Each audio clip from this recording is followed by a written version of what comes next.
जीवन में आनंद, प्रसन्नता, मुस्कान पाने का एकमेव मंत्र है, अपने मस्तिष्क में परमात्मा का चिंतन हो, परहित का चिंतन हो, दूसरों का शुभ हो इसका चिंतन हो, मेरे द्वारा किसी का भलाई हो इसका चिंतन हो, लोगों के सहयोग का चिंतन हो, सब सकारात्मक चिंतन हो। अगर ये मस्तिष्क में चिंतन है, मन में चिंतन है कि प्रभु जी की कृपा हमारे ऊपर है, प्रभु जी का आशीर्वाद हमारे ऊपर है, प्रभु जी का चिंतन हो तो सच में आप प्रसन्नता से ओत-प्रोत होंगे। क्यों?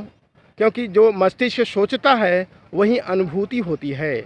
जब हमारे चिंतन में प्रभु जी होंगे तो प्रभु सर्वशक्तिशाली प्रभु जी के हम बच्चे हैं, वो अजस्र महास्रोत शक्ति का जो प्रभु जी हैं वो हमसे जुड़ गए, हम उनसे जुड़ गए तो सच में आपके मस्तिष्क में आनंद का बहार बह उठेगा और मुस्कान के पौधे उग चुलकेंगे और ठहाका ही ठहाका का साम्राज्य स्थापित होगा अपने जीवन में।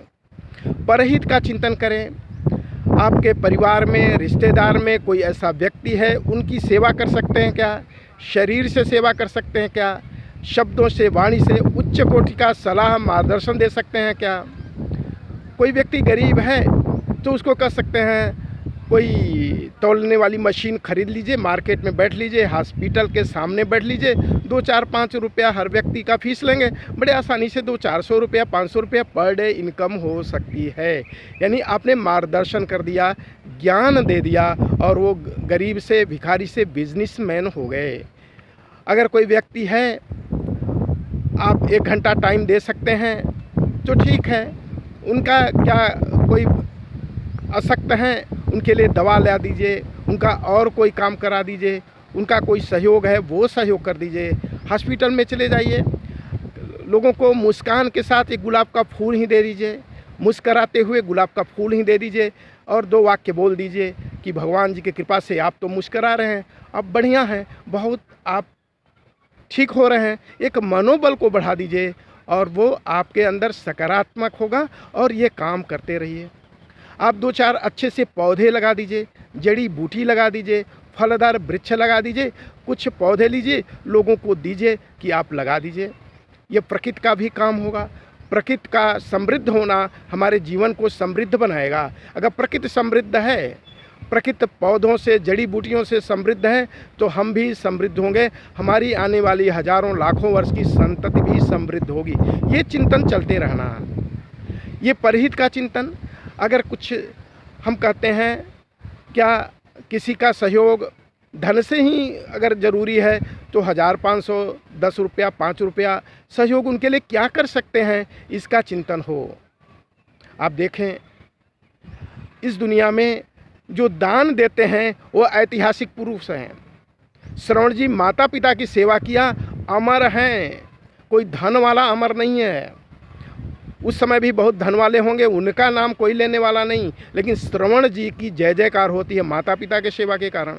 भामाशाह ने दान दिया, आज भी उनकी जय जयकार होती है।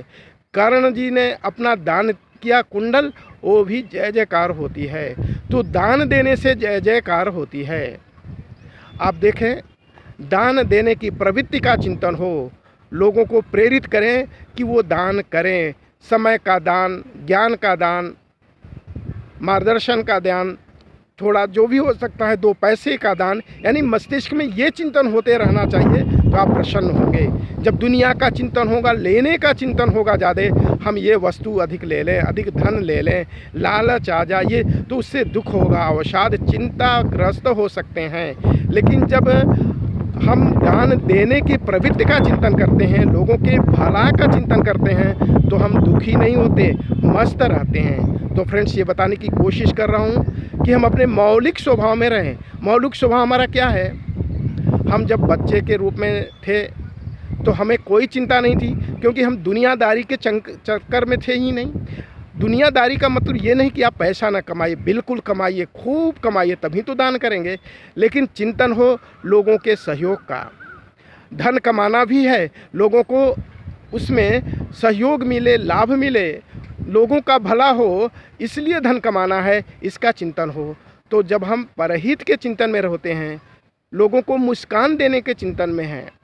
आप जा रहे हो, कोई व्यक्ति अकेले नदी के किनारे पे अकेले बीच पुल में खड़ा होकर कुछ उदास मन से खड़ा है, तो हमें ठिठक जाना चाहिए। इसका अर्थ नदी के पुल पे एक व्यक्ति उदास खड़ा है, कुछ उनके मन में गलत नकारात्मक हलचल तो नहीं चल रही है, हमें वहाँ जाना चाहिए। लेकिन हम इतनी बिजी हैं, निकल जाते हैं, हमें समय ही नहीं और चिंतन की दृष्टि भी नहीं। तो वहाँ निकलिए, उनको उनके मनोभाव के पढ़िए, उनको मनोबल दीजिए और कोशिश करिए वो पुल से बाहर आ जाए। कोई नकारात्मक सोच तो नहीं, नकारात्मक कदम उठाने के लिए कोई सोच तो नहीं, उसको मार्गदर्शन से, सलाह से, सहयोग से उनका ज्ञान दीजिए। ज़रूरत हो तो उनको सहयोग करिए। उस समस्या का समाधान ये तब होगा जब हमारे अंदर ये परहित का चिंतन हो।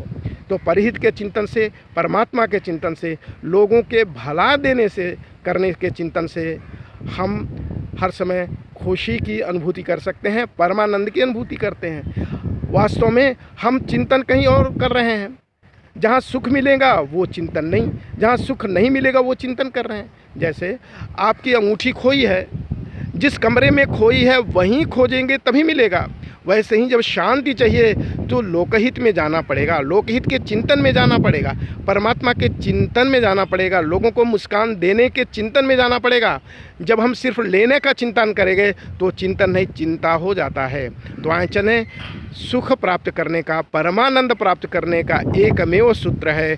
परमात्मा के स्वरूप के चिंतन में, परमात्मा के नाम के चिंतन में, लोकहित के चिंतन में रहें तो लोगों को आनंद मिलेगा और उससे पहले हम आनंदित होंगे। Okay, thank you friends.